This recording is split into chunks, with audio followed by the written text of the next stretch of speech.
going on, Tricology family, and welcome back to another episode of the Tricology News Talk as we are getting closer and closer to Halloween weekend, y'all. And then soon before you know, we'll be in Thanksgiving season and we'll be in Christmas season for the holiday season. So, a lot of things is happening. And so, we got a lot of mainstream news to talk about, and we got a movie review for us to talk about. Now, I was going to talk about the MLB playoffs, but I'm going to discuss that next week to see who's going to advance to the World Series, and then we'll talk about that next week.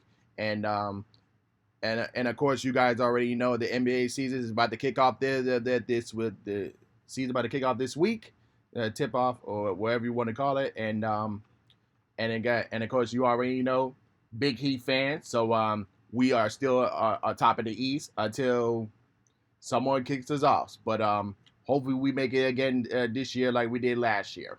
But with that in mind, let's get into our mainstream news for today. So first thing we're going to talk about is movie theaters workers are voting to unionize.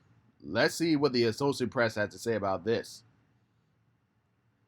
But for some employees at the Alamo Draft House in Manhattan, Barbenheimer, that includes Barbie and Oppenheimer, was the breaking point.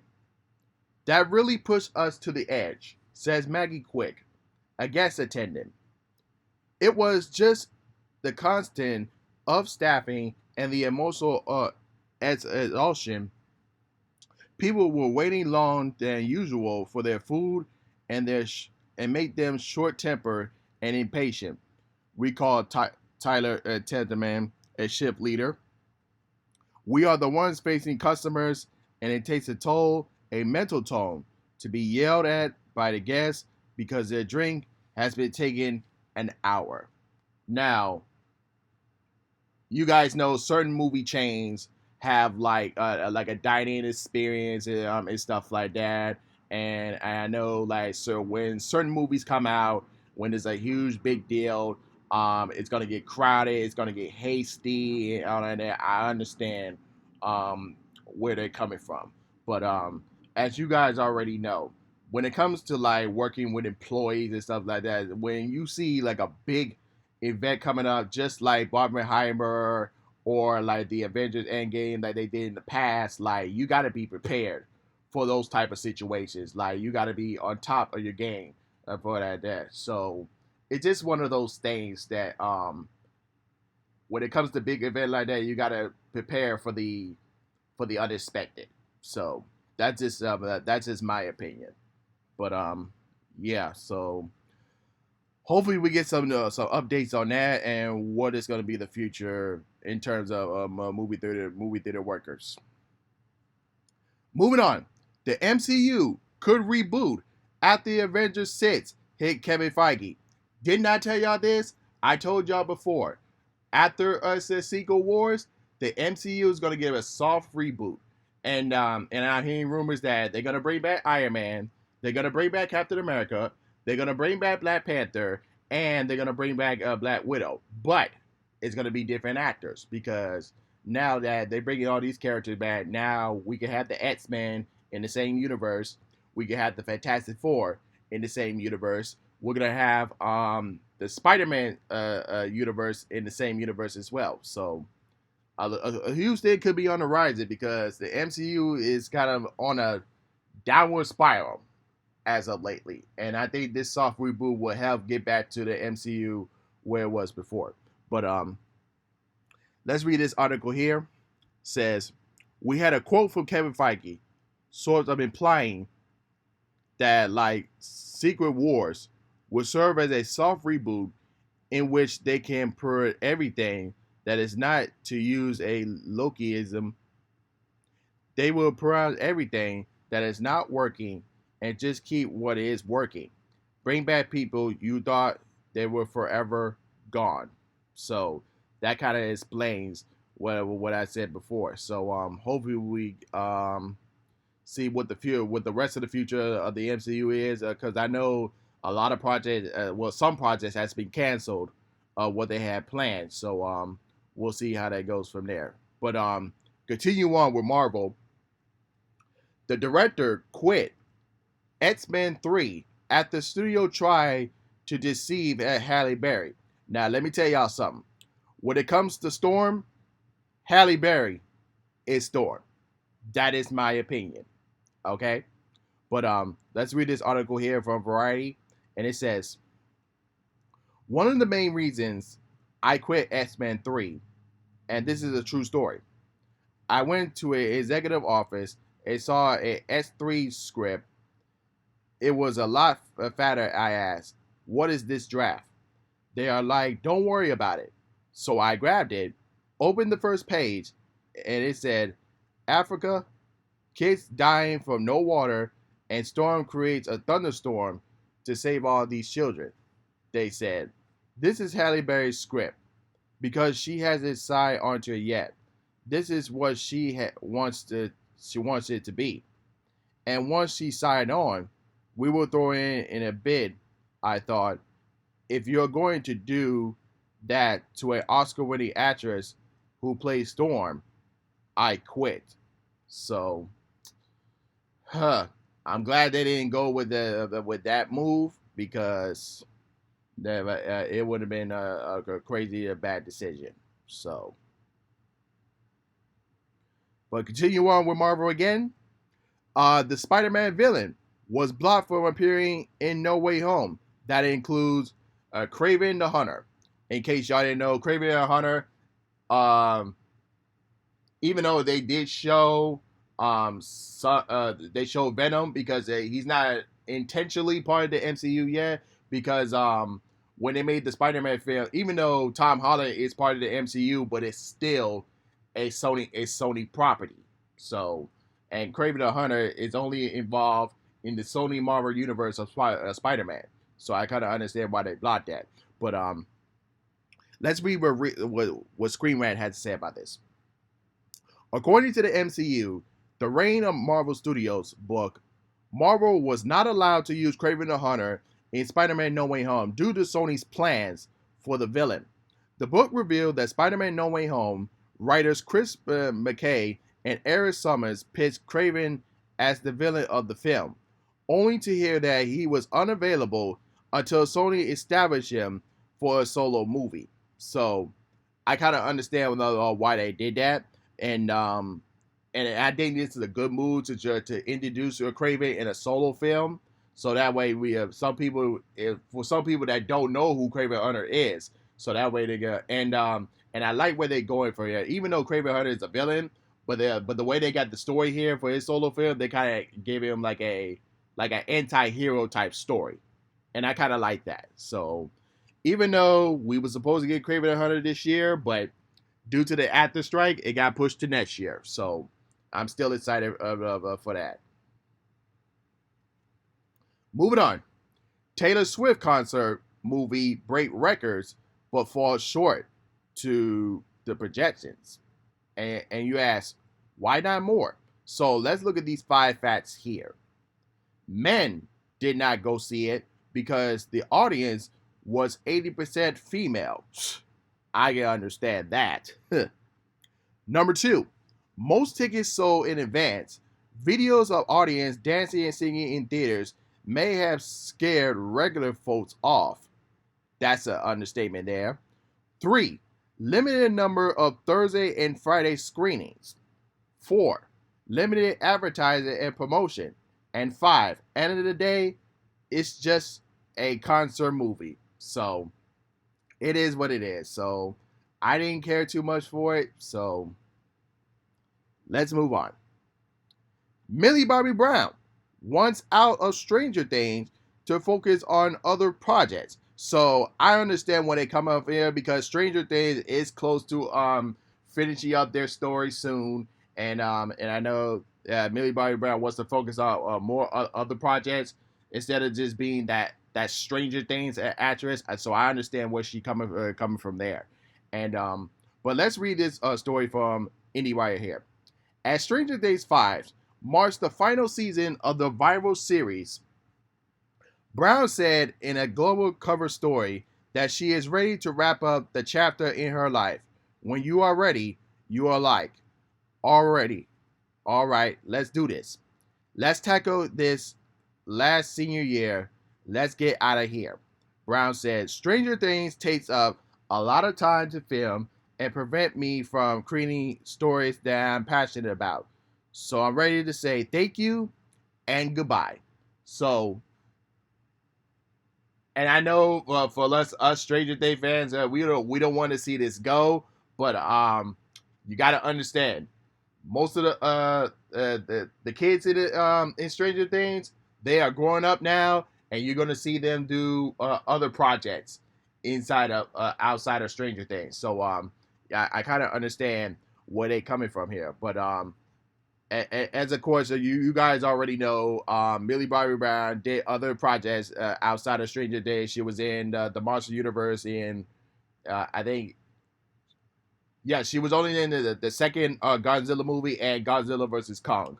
So yeah, so that's another one you recognize. But yeah, so I wish her for the best and the rest of the Stranger Things cast as we're getting closer to the final season of Stranger Things. Moving on, Golden Globes can't find a TV partner. Will it be streaming instead? Let's read this article here. As the Golden Globes Awards are still struggling to find a broadcast partner for the 2024 ceremony, Eldor Industries CEO Todd Bailey told CNBC Monday that they are likely going to translate to streaming. I doubt we will be on NBC. There's a giant translation going on. Streaming has become part and parcel to where the world is headed. Bailey said, interviewing the closing bell, the flexible that we can do on streaming environment is very different than what we can do on a broadcaster. I think we're going to take advantage of that and flexibly. So, man, they got to figure out what they're going to do for next year because it's getting around the corner. Moving on, a live action Gyarados series is coming from James Wan. I just hope they don't mess this up. That's all I'm saying. But let's read this report from the Hollywood Reporter saying, almost 30 years after first appearing in the animated television series, The Gargoyles is taking flight once more, this time in live action. Two major names in the creative feature business, Gary Doman and James Wan from the animated monster band, known for their collaboration on the hit Annabelle horror movies, has teamed up to remake the 1990s cartoon as a live-action series for Disney+. The project is described as being an early development at the Disney brand television. So, I trust James Wan, but Disney, that's a whole nother story. Moving on. Mission Impossible Dead Reckoning Part 1 has topped the digital charts. So, this is where we at right now as far as the top 10 for this week. So, Mission Impossible sit at 1. Then you got Equalizer 3, Expendables 4, Barbie, Talk to Me, No Hard Feelings, Gran Turismo, The Nun 2, Blue Beetle, and Spider-Man Across the Spider-Verse. That's where we are at right now as far as the top 10 charts in digital charts. Moving on. Tom Hardy and Austin Butler's film Bike Riders has been pulled from the release date. Man, good grief. And of course, you already know that's thanks to the actor strike. But let's read this article from Variety. Says, The Bike Riders, a drama starring Austin Butler, Joey Comer, and Tom Hardy, and directed by Jeff Nichols, has been indefinitely postponed amid the ongoing actor strike. Disney and 20th Century Studios were scheduled to open the film on December 1st, but it has been taken off the calendar now. Recent releases such as Sony's GameStop Stone Frenzy inspired Dumb Money and Kevin Beach and Agatha Christie adaptation A Haunting in Venice struggled at the box office, at least in part of their star-studded films, could not get a boost from their cast on the press circuit. So, in case you guys didn't know, as part of the actor strike, actors cannot be in the marketing phases of the movie. Like that means they cannot show up at they can't do no interviews. They can't show up on the red carpet. So that kind of like devalues uh, their movie not being able to do those things because of the strike. So I kind of understand why they had to move it the release date. But damn. Moving on. Netflix raises prices again, much sooner than you think. Jesus Christ. Let's read this article for the CNN and Business News saying the streaming giant says in its third quarter earnings report that its premium ad-free plan in the United States will increase by $3 per month to $22.99 starting Wednesday. Its one streamer-based plan will rise to $11.99 in the United States. All other plans, including its early level $6.99 a month ad-supported tier, will remain at the same monthly cost. The company reported a 9% a year-over-year increase in average paid memberships, adding 8.8 million subscribers last quarter. That's compared to 2.0 million in the third quarter last year. Overall, Netflix reported 247 million paid global subscribers in the third quarter. Man, they're just after everybody's wallets. Jesus Christ. Moving on. Why Ahsoka lost nearly 40% of its viewers from the debut episode to the finale episode.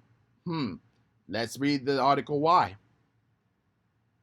Samber TV delivered a disappointing news through a infographic highlighting the Ahsoka final viewership numbers. The post reads, the finale of the Ahsoka lands on Disney Plus last week to 863K U.S. households watching.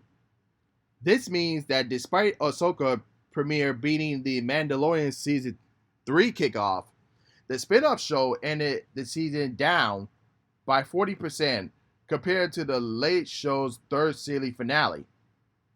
This was a major viewership loss for Ahsoka, which debuted on Disney Plus with 1.4 million households, representing nearly a 40% drop. Man, that's crazy. But continue on with more Disney news. Pixar heads blame Disney dumping films on streaming for Elemental's slow start. Let's read this article for what Cartoon Brew had to say about this. When Elemental hit theaters in June, it did so as one of the biggest flops in studio history. But after a couple of weeks, then it turned out to be a sleeper hit. But without putting all the blame on Pixar's Paramount company and distributor Disney, Daytona says that the streaming focus on the releasing a plan on the early days of Disney Plus has done long-term damage to the theatrical process of film released by the company. In a recent New York Times piece, he argued that Disney, in hopes of growing subscriber numbers, were too eager to send films directly to streaming. 3 consecutive Pixar films bypassed theaters and went straight to Disney Plus. That was Luca, Turning Red, and the other movie I forgot. Damn, it's in my mind. But Onward. That's it. Onward, Luca, and Turning Red. So those are the movies there. It was just in my mind. It was on the tip of my tongue. Thank God I remember that. But moving on. Ridley Scott says he has seen Aliens Romana and says it is freaking great. Hey, I believe him.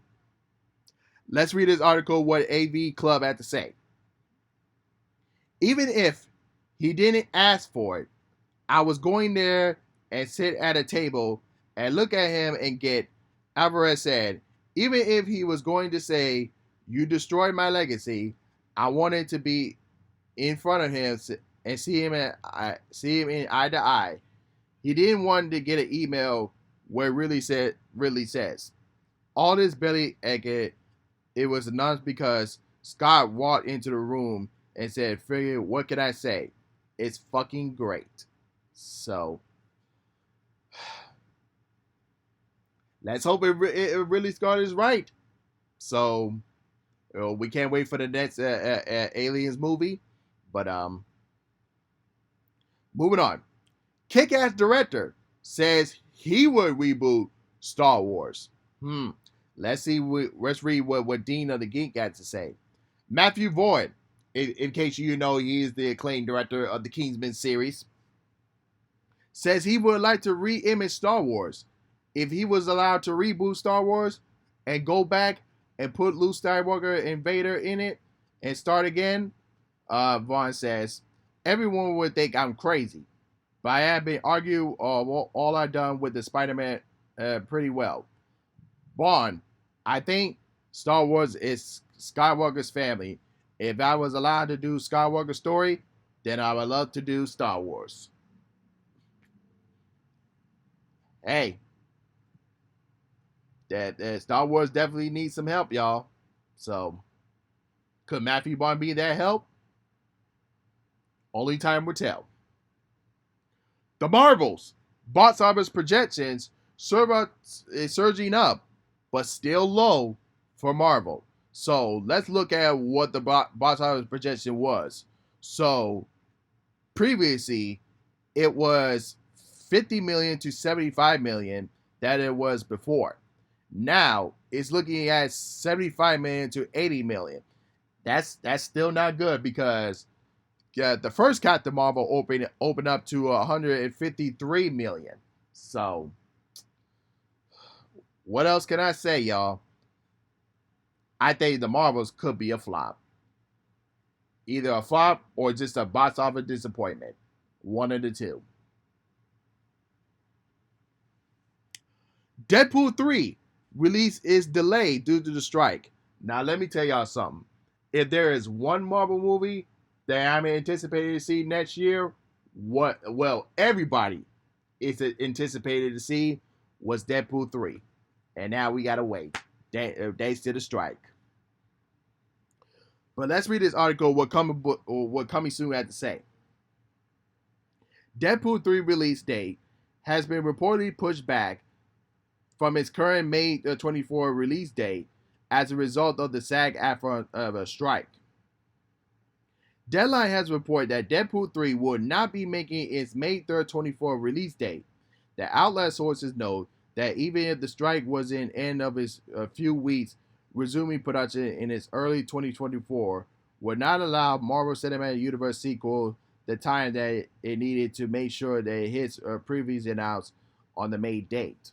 So, damn, man. The studios better get.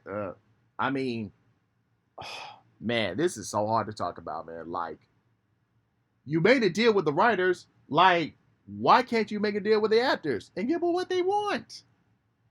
Man, it's crazy, y'all.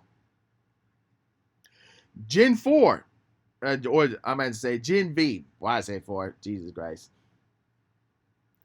It's being renewed for a second season as Amazon dominates the superhero TV genre. So let's read this article here. From our first conversation with the showrunners Michelle Weber and Tara Butler, with Eric Bumpin, Evan Goldberg, and Seth Rogen, knew that Gen V will push the boundaries on an unprecedented approach exactly what audience love, and it's helped for Gen V becoming the #1 series on Prime Video in its over 130 countries. Gen V is Prime Video's most equivalent new original series of 2023, and we are excited that an incredible cast and crew are going to continue telling brave and bold stories from Gen V for our customers. So, In case y'all didn't know what Gen V is a spinoff from the boys. So yeah, I'm loving that show, and I'm glad it's getting a second season.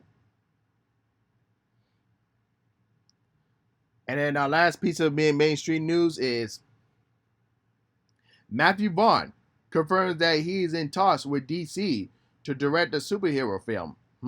Let's read what Screenwriter has to say. The director confirms that he was approached by DC for a film. Vaughn hit that he is in touch with DC Studios co-CEOs James Gunn and Peter Safran about working on The Authority. Now that's a good one right there.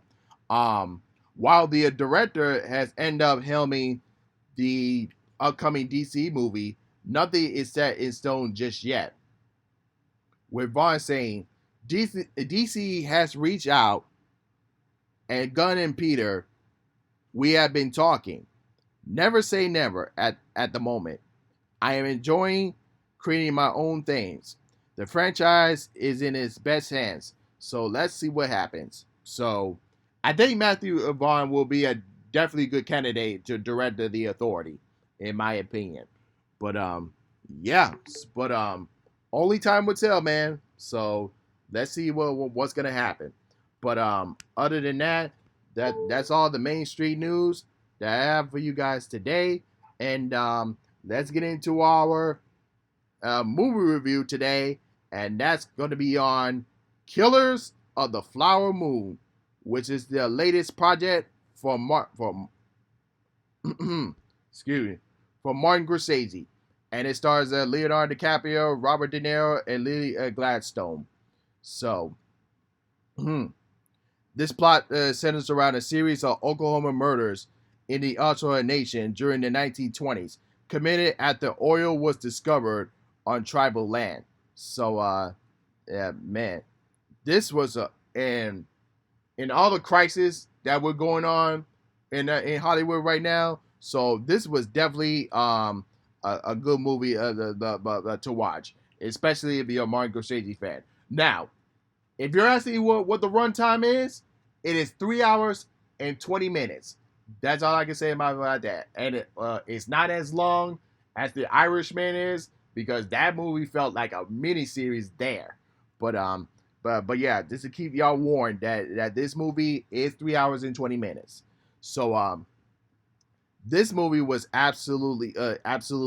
The direction, the performances, and the production values in this movie was absolutely great. And the only flaw I would say is it's not really a big flaw, because as I watched this movie, there was not really any big flaws in this movie. But the only thing I can say, it's just a little flawed, just a little bit. There was this one scene when there was celebration, and there was some sort of like sound design scene. It was it's like a little noise, like when people have sensible hearing, and you hear this screechy noise. That's the only thing I would say. When they get to that particular scene, just cover your ears if you have like sensible hearing. So that's the only flaw I can say about that. So it's not really a big of a deal, but that's the only thing I can pretty much say. This was a pretty good Western crime drama, and of course the performances from Leonardo DiCaprio, Robert De Niro, and Lily Gladstone was really great. Everybody else did time as well, and like I said, in times of hardship, Martin Scorsese is definitely one of those great directors that could deliver a cinematic great film here. And I have to say, this is one of Scorsese's most brutal film yet today, and it's most thoughtful, and it's self-full as he cracked up. Even though, like I said, this is a Western crime drama, but it's also a murder mystery as well. Without question, this definitely defines a tie into American history, just how far people will go, and in terms of greed. So yeah, it is crazy to think about, like greed, corruption, and the horrified treatment of the native people in the movie. So yeah, that and the evil that lies in man's hearts in this movie. So yeah. But other than that, man, I give this movie an A plus. This is an A plus for me. Martin Scorsese never fails. So yeah, if you're one of those people that enjoys like that's cinema movies, this is a one movie you have to see in theaters, because we still haven't got a as like a specific streaming release date. Even though it is distributed by Paramount Plus, but Apple TV got the streaming rights to this movie. So uh, I would highly recommend go see this movie in theaters while you still can, before we get an official date on when it's going to be released on Apple TV Plus. So that's all I can say much about that. But other than that, y'all, that's all I have for you guys today. And if you're watching me and listening to me on YouTube, don't forget to like, comment, subscribe, and hit that notification bell when new videos or new episodes are uploaded. And of course, if you're listening to me on Spotify, Google Podcasts, Apple Podcasts, or any other podcast streaming platform, don't forget to follow me there as well. But other than that, this is Trico, and I'm signing off, y'all. Peace.